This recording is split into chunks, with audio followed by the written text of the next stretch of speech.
Some emotions fade when you give them time. Shame and guilt are different. They usually don't. They tend to grow, they stick to themselves, and once they start rolling, they pick up everything in their path.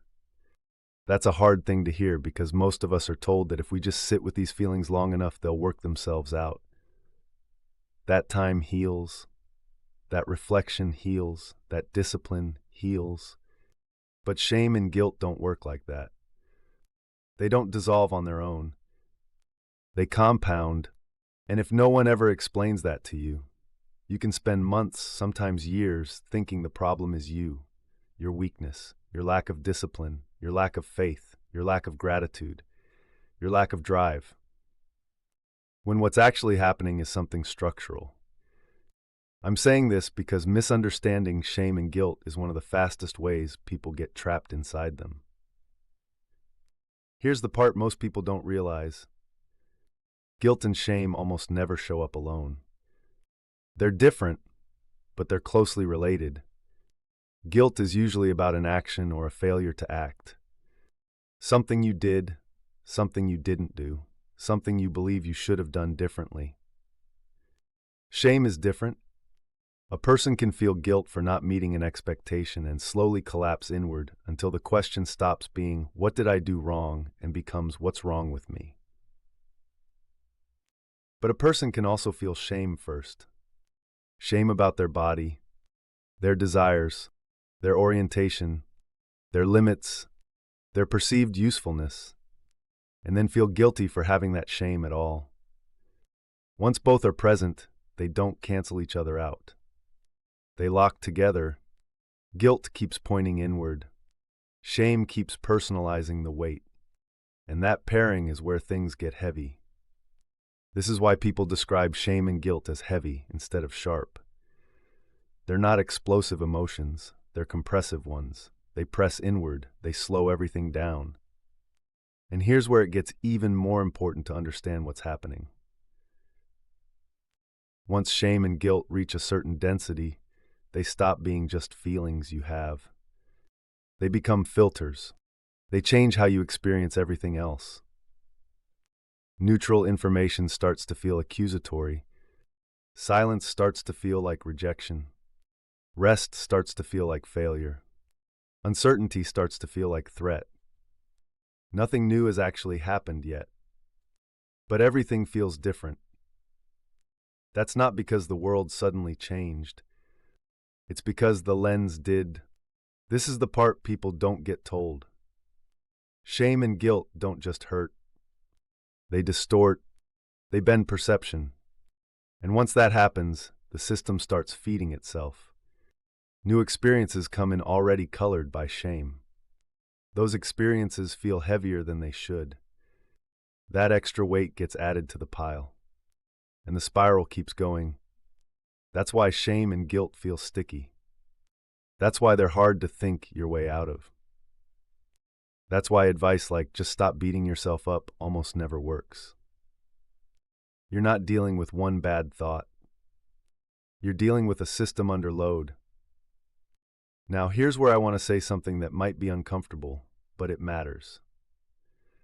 Most of us respond to shame and guilt in ways that unintentionally make them worse. Not because we're weak. Not because we're stupid. Because we don't understand what they are. We treat them like verdicts instead of signals. We assume that if an emotion is intense, it must be true. That if it feels bad enough, it must be saying something accurate about who we are. But emotions don't work that way. Emotions carry information. They do not automatically carry perspective. What you feel is real. That does not mean it's accurate. And it definitely does not mean it defines you.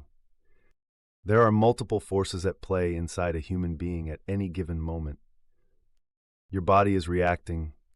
Your emotions are signaling. Your thoughts are interpreting. Your reasoning is trying to make sense of it all. All of that is happening at once. When shame and guilt are present, they bias that whole process.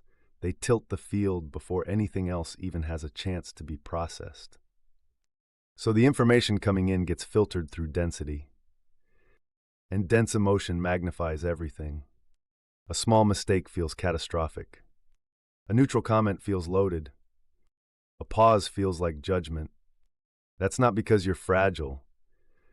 It's because the system is weighted. And here's another hard truth. Shame and guilt get heavier when orientation doesn't update. Life changes, roles change, capacity changes, bodies change, seasons change. But most of us keep measuring ourselves against old standards long after they've stopped fitting our lives. We keep pointing ourselves in the same direction, even when the terrain has shifted. When that happens, the system interprets change as failure.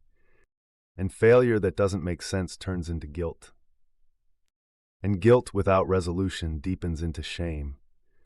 And shame keeps the system pointed inward. This is why people can be functioning and still feel crushed. They're still showing up, still doing the basics, still meeting expectations on paper. But internally they're exhausted, second-guessing, and quietly pulling inward. Not because they're lazy, not because they've lost their character, but because they're oriented towards something that no longer matches reality. Shame is what happens when misalignment gets personalized. And the cruelest part is that shame makes people go silent. They don't talk about it. They don't want to burden anyone. They don't want to admit it. They don't even know how to describe it. So they carry it alone. And carrying it alone makes it heavier. This is why just hearing someone say this out loud can create relief. Not because anything is fixed, not because a solution has appeared, but because the weight finally has a name. When something is unnamed, it feels infinite. When it's named, it becomes bounded. Bounded things are easier to hold. So if you recognize yourself in this, I want to be very clear about something. Shame and guilt are not proof that you're broken. They're not proof that you've failed as a person. They're not proof that you are who these emotions say you are. They're signals that something in your life has changed and your orientation hasn't caught up yet. They're telling you that the system is under strain. And misunderstanding them, treating them like verdicts instead of information, is what turns temporary weight into a permanent spiral. You don't need to punish yourself to realign your life. You don't need to hate yourself to become clearer. And you don't need to carry this alone in silence. Sometimes the first real shift isn't action at all. It's understanding what's actually happening. Not morally, not diagnostically, structurally. That's what this channel exists to do. Not to tell you what to think, not to tell you who to be, but to help you see the mechanics clearly enough that shame loses its grip and guilt regains its direction. If this felt uncomfortable to hear, that's okay. Truth often is,